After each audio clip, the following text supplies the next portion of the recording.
নমস্কার, আপনারা দেখছেন এখন দাসপুর বার্তা পুরস্কার প্রদান ও সাংস্কৃতিক অনুষ্ঠান দাঁতপুর উচ্চ বিদ্যালয়ের দুদিনব্যাপী বার্ষিক অনুষ্ঠানের শুভ উদ্বোধন করেছেন দাসপুর এক পঞ্চায়েত সমিতির সভাপতি সুকুমার পাত্র। 20 মার্চ বৃহস্পতিবার এসএমসির সভাপতি বিনয় রঞ্জন মুখার্জির পৌরোহিত্যে আরও সামিল ছিলেন বিদ্যালয়ের ছাত্র ছাত্রীদের সাথে শিক্ষক শিক্ষিকা মণ্ডলী এবং দাসপুর এক পঞ্চায়েত সমিতির শিক্ষা কর্মাধ্যক্ষ আশিস মাঝি ও আরও অনেকে। স্বাগত বক্তব্যে দাঁতপুর উচ্চ বিদ্যালয়ের প্রধান শিক্ষক স্বপন কুমার খাঁড়া সবাইকে অভিনন্দন জানিয়ে বিদ্যালয়ের বার্ষিক অনুষ্ঠানের লক্ষ্য উদ্দেশ্য ব্যক্ত করেছেন। অনুরূপভাবে 21 মার্চ শুক্রবারও বিদ্যালয় পরিচালন সমিতির সভাপতির পৌরোহিত্যে বিশেষ সাক্ষী হিসাবে আরও সামিল হয়েছিলেন সদস্য দিলীপ কুমার পাত্র, আশিস ভট্টাচার্য, প্রাক্তন সভাপতি স্বদেশ শাসমল, প্রাক্তন শিক্ষক শ্যামা প্রসাদ পাল, দাঁতপুর প্রাথমিক বিদ্যালয়ের ভারপ্রাপ্ত শিক্ষক গোপাল মাল, রাজনগর বিবেকানন্দ একাডেমির অধ্যক্ষ কমল সামন্ত, এই প্রতিবেদক সহ রাজনগর জিপি সদস্য রঞ্জিত মালিক প্রমুখ আরও বিশিষ্ট ব্যক্তিবর্গ। এদিন ছাত্রছাত্রীদের উৎসাহদানে বৌদ্ধিক ও খেলাধুলা ও সাংস্কৃতিক প্রতিভা প্রকাশে শীর্ষস্থানীয়দের পুরস্কৃত করা হয়েছে। প্রাকৃতিক দুর্যোগ উপেক্ষা করেও বৈচিত্র্যময় সাংস্কৃতিক অনুষ্ঠান ও নাটিকা পরিবেশনে মেতেছে শিক্ষার্থীরা। সমগ্র অনুষ্ঠান সঞ্চালনায় ছিলেন শিক্ষক তাপস দণ্ডপাট। দাঁতপুর উচ্চ বিদ্যালয় থেকে রিপোর্টে Shyamsundar Dolai. Like and follow with subscribe এখন দাসপুর বার্তা। এই দাসপুর বার্তায় যুক্ত হন, আলোর পথে এগিয়ে চলুন।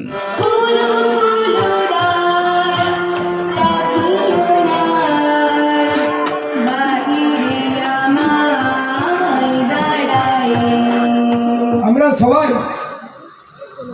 আশঙ্কা করছিলাম যে অনুষ্ঠান পণ্য করে দেবে কালবৈশাখী ঝড়।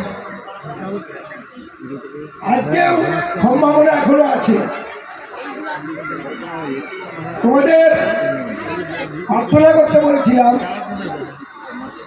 যে তোমরা যেন এই অনুষ্ঠানটা বৃষ্টি না আসে, সেটা তোমার কাছে আসুন সামনাসামনি ক্ষতি হয়, বইটা ছিঁড়ে গেল, পড়তে পারবো না, অসুবিধা হবে। আর আমাদের শরীরের অঙ্গ প্রত্যঙ্গ আমরা যদি সব সময় করে সুষ্ঠুভাবে যত্ন সহকারে রক্ষা না করি তাহলে অন্যের কাছে খারাপ দেখাবে।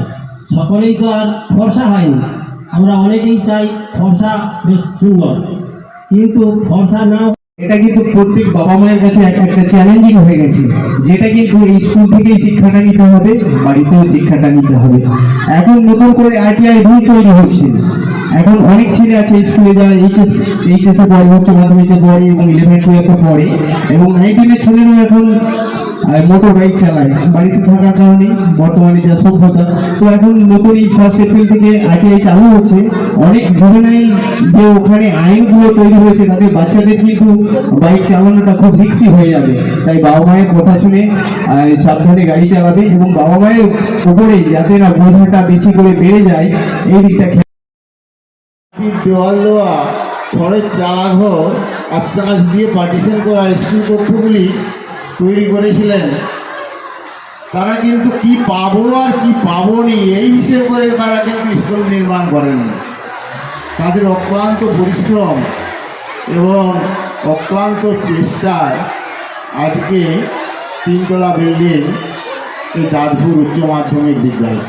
আমাদের বাৎসরিক যে পুরস্কার বিতরণী সভা এবং সাংস্কৃতিক যে উৎসব হয় সেটাই হচ্ছে। এজন্যই তো হচ্ছে যে ছাত্রছাত্রীদের শুধু পড়াশোনা নয়, সাংস্কৃতিক, ক্রীড়া এবং অন্যান্য সমস্ত দিকে তাদের যে গুণগুলো আছে সেগুলোর বিকাশ ঘটানো, তার চর্চা এবং সেগুলোর জন্যে তাদের এই অনুষ্ঠান। যে প্রতিভা তার প্রকাশের একটা সুযোগ করে দেওয়াই হচ্ছে আমাদের প্রতিষ্ঠানের উদ্দেশ্য। সেই উদ্দেশ্যে আমরা নানান বিষয়ে অনুষ্ঠান রেখেছি। ছাত্রছাত্রীদের যেমন নাচ গান, আবৃত্তি, হাস্যকৌতুক তার সঙ্গে আছে ওদের যোগাসনেরও আছে, ক্যারাটে প্রদর্শনী, এগুলো তো আছেই। নাটক গতকাল হয়ে গেছে, আজকেও আবার হবে, সেভাবেই আমরা প্রস্তুতি নিয়েছি। আমাদের ছেলে মেয়েদের যে অনেক দিনে হারিয়ে যাওয়া সব ছড়া, যেগুলো হয়তো তারা বর্তমান সিলেবাসে পড়ে না, কিন্তু আমরা ছোটোবেলায় পড়েছি।